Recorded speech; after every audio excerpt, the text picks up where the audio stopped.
Welcome to the first video of the Intro to 3D Printing series. In this video, we will discuss the basics of 3D printing.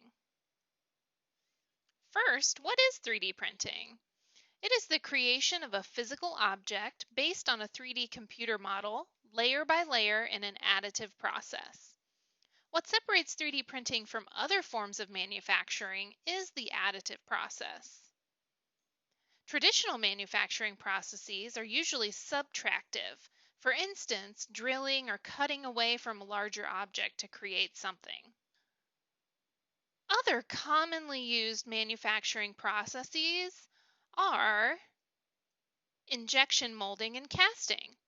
With injection molding, material is injected under pressure into a mold. With casting, material is poured into molds.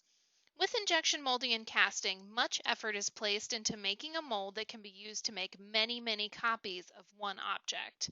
And rather than making a copy of a digital 3D model, you're making copies based on that physical mold. Injection molding is great for making a lot of one thing.